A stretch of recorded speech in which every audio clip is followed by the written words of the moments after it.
Secret of the Saraswati river. दोस्तों, कहते हैं इतिहास रोज नहीं लिखे जाते, लेकिन इतिहास किसी भी कहानी का वो हिस्सा होता है जिसे कभी भुलाया नहीं जा सकता।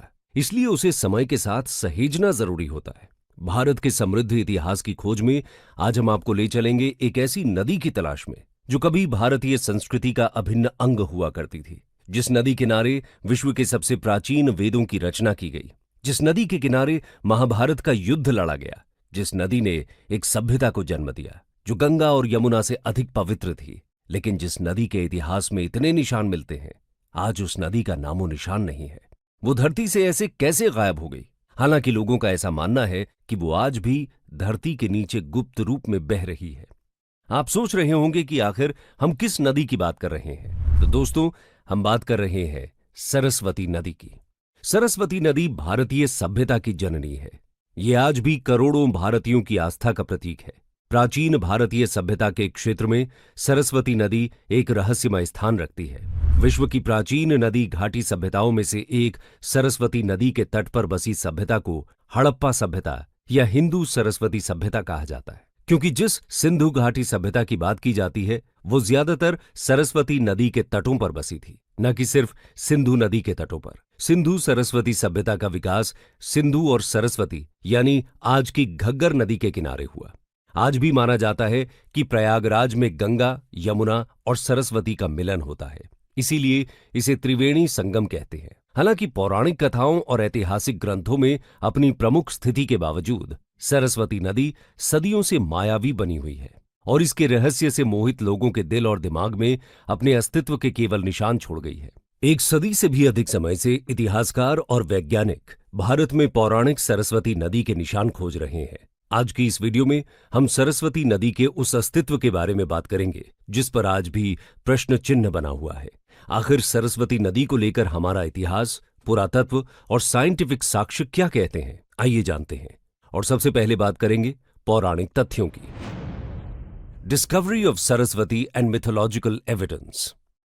दोस्तों, आज भले ही सरस्वती नदी विलुप्त हो गई हो, लेकिन प्राचीन वेद पुराण इस नदी के अस्तित्व और धरती पर इसके होने के साक्ष्य देते हैं। पहली बार सरस्वती नदी का जिक्र प्राचीन ग्रंथ ऋग्वेद में मिलता है। हमें ऋग्वेद में सरस्वती का डिटेल्ड डिस्क्रिप्शन देखने को मिलता है, जिसके अकॉर्डिंग धरती पर सरस्वती जैसी कोई दूसरी नदी नहीं है। ये एक ऐसी नदी है जिसने एक सभ्यता को जन्म दिया है, और जिस प्रकार माता सरस्वती देवी को ज्ञान की जननी कहा जाता है, वैसे ही इनके इस नदी रूप के किनारे बैठकर ऋग्वेद की ऋचाओं को लिखा गया था। सरस्वती नदी ऋग्वेद में वर्णित सप्त सिंधु नदियों यानी सिंधु, सुतुद्री यानी सतलुज, वितस्ता यानी झेलम, विपासा यानी ब्यास, अस्किनी यानी चिनाब और परुष्णी यानी रावी नदियों का हिस्सा है। वेदों में सरस्वती का वर्णन भिन्न भिन्न है। ऋग्वेद में सरस्वती को अन्नवती, नदीतमा और उदकवती के रूप में वर्णन किया गया है। ऋग्वेद में नादिस्तुति भजन में सरस्वती नदी को यमुना के पूर्व में और सतलज के पश्चिम में बहती हुई बताया गया है, जबकि दूसरे में इसे समुद्र में मिलने वाली एक नदी के रूप में बताया गया है। नादिस्तुति सूक्त में सरस्वती नदी को पूर्णिमा और सर्वोच्च देवी के रूप में वर्णित किया गया है।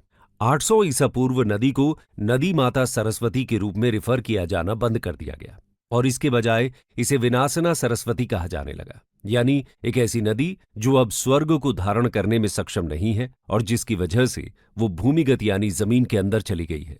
उत्तर वैदिक काल में एक अलग इकाई के रूप में विकसित हुई देवी सरस्वती के कई रेफरेंस मिलते हैं। महाभारत में भी सरस्वती नदी का उल्लेख है। महाभारत में सरस्वती नदी के प्लक्षवती नदी, वेद स्मृति, वेदवती आदि कई नामों से उपाधि दी गई है। साथ ही इस बात का भी जिक्र किया गया है कि बलराम ने द्वारका से मथुरा तक की यात्रा सरस्वती नदी से की थी और लड़ाई के बाद यादवों के पार्थिव अवशेषों को भी सरस्वती नदी में प्रवाहित किया गया था, यानी कि तब सरस्वती नदी से यात्राएं भी की जा रही थीं। सरस्वती को एक शक्तिशाली नदी के रूप में भी वर्णित किया गया है जो शक्तिशाली बाढ़ लाती थी। उत्तर वैदिक ग्रंथों जैसे तांडव ब्राह्मण और जैमिनीय ब्राह्मण में सरस्वती नदी को मरुस्थल में जाकर सूखते हुए बताया गया है और जिस स्थान पर मरुस्थल में ये सूखती है या गायब होती है उस स्थान को विनाशन और उपमज्जना का नाम दिया गया है। हिंदू पौराणिक कथाओं के अनुसार कहा जाता है कि बद्रीनाथ धाम से 4 किलोमीटर आगे माणा में सरस्वती के तट पर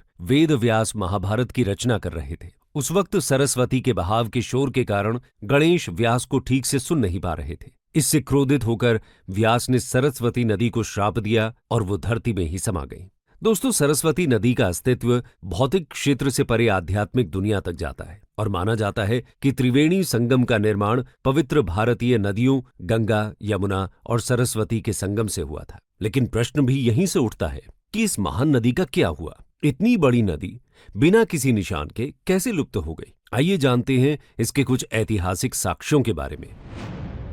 discovery and historical evidence of Saraswati. दोस्तों, अगर हम 19th सेंचुरी तक देखें तो हम पाएंगे कि इतिहासकार सरस्वती नदी को मिथिकल रिवर ही बोलते थे।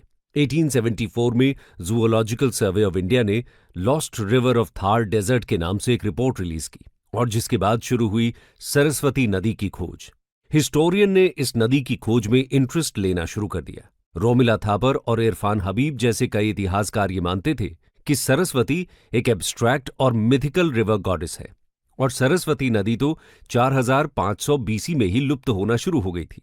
उनका यह भी कहना था कि ऋग्वेद के अनुसार सेंट्रल एशिया से आर्य भारत में 2000 से 1500 के आसपास आए थे, तो इस सरस्वती का उल्लेख ऋग्वेद में मिल ही नहीं सकता। रोमिला थापर कहती हैं कि पौराणिक कथाओं में एक ही नदी के कई नाम होते थे, जैसे अलकनंदा की कई सहायक नदियां राजस्थान में अरावली से बहती हैं।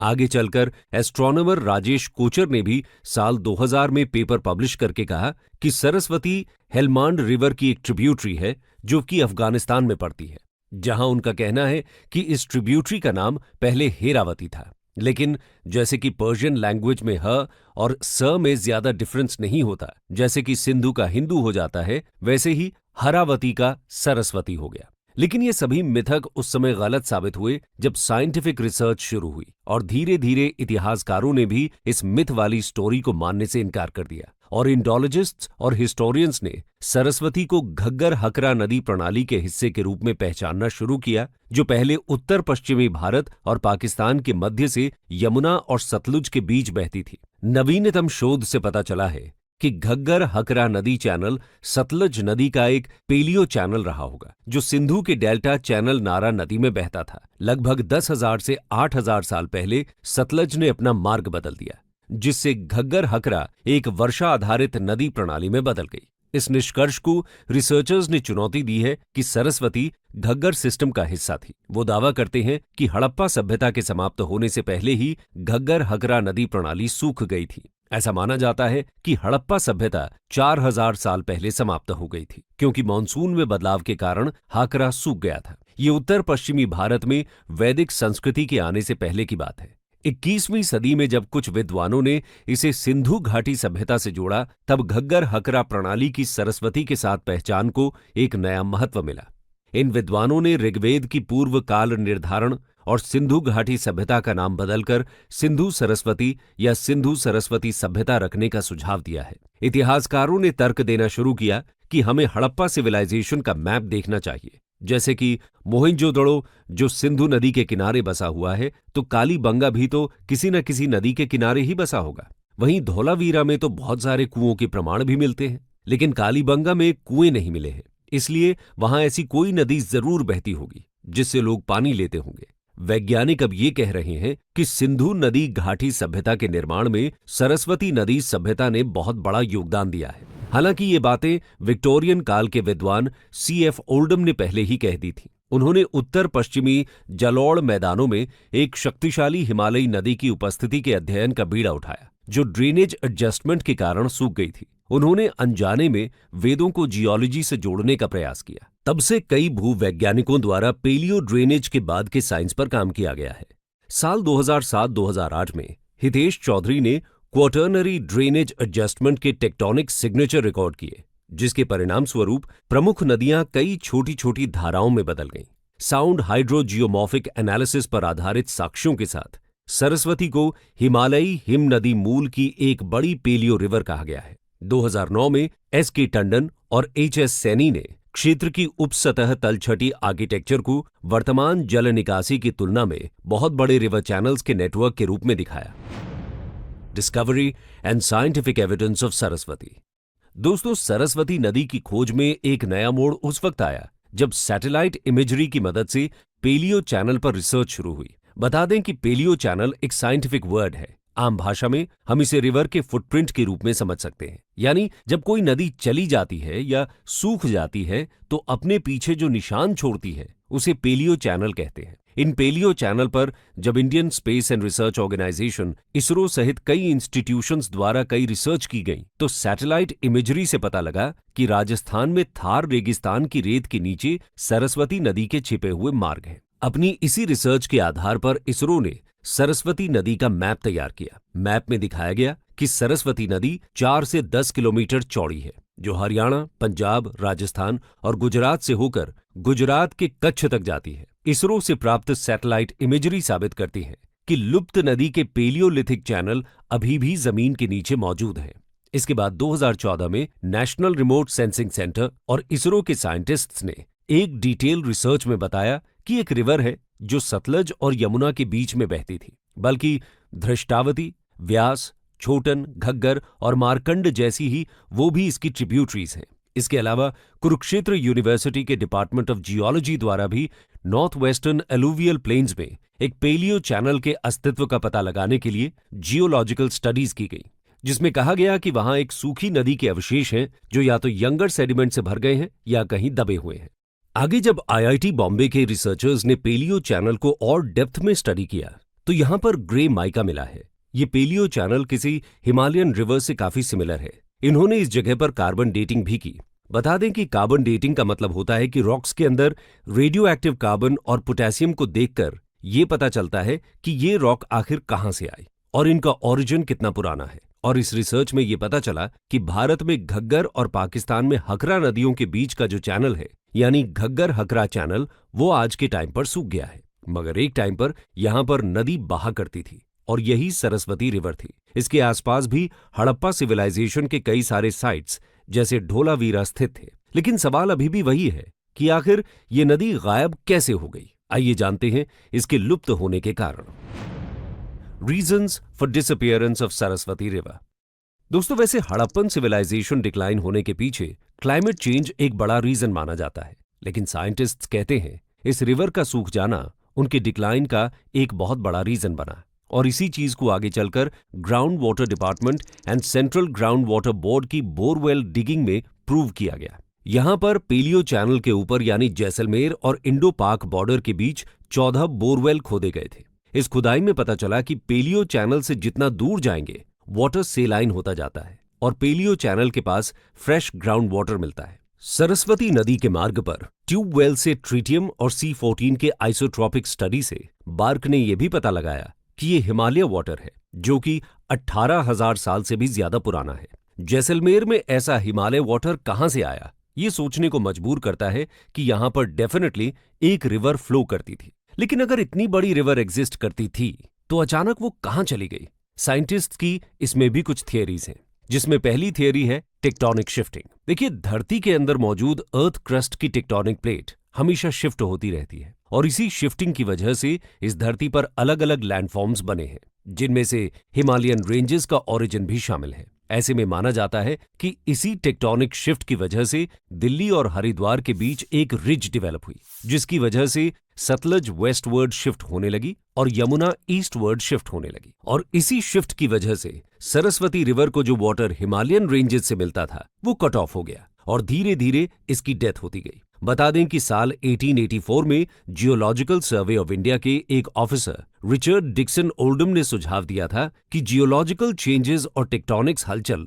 सरस्वती के मार्ग बदलने और अंततः सूखने के लिए जिम्मेदार थे। उन्होंने कहा था कि सतलज और यमुना घग्गर हकरा की सहायक नदियां थीं। जियोलॉजिकल चेंजेस ने सतलज को सिंधु की ओर और यमुना को गंगा की ओर मोड़ दिया। परिणाम स्वरूप सरस्वती के पास अब अरब सागर तक पहुंचने के लिए पर्याप्त पानी नहीं था और ये थार रेगिस्तान में सूख गई, जो राजस्थान से लेकर हरियाणा, पंजाब के कुछ हिस्सों और गुजरात में कच्छ के रण तक फैला हुआ था। इसी तरह सरस्वती रिवर के यूं खो जाने के पीछे दूसरा रीजन माना जाता है क्लाइमेट चेंज। आईआईटी खड़गपुर की स्टडी ये क्लेम करती है कि पिछली शताब्दी में इस क्षेत्र में रेन पैटर्न में काफी ज्यादा तेजी से चेंजेस हुए और जिसकी वजह से ये क्षेत्र सूखने लगा। इसकी वजह से ही जो सरस्वती रिवर की स्ट्रीम थी वो धीरे धीरे कम होती चली गई। जिसकी वजह से ये नदी भी सूखती चली गई।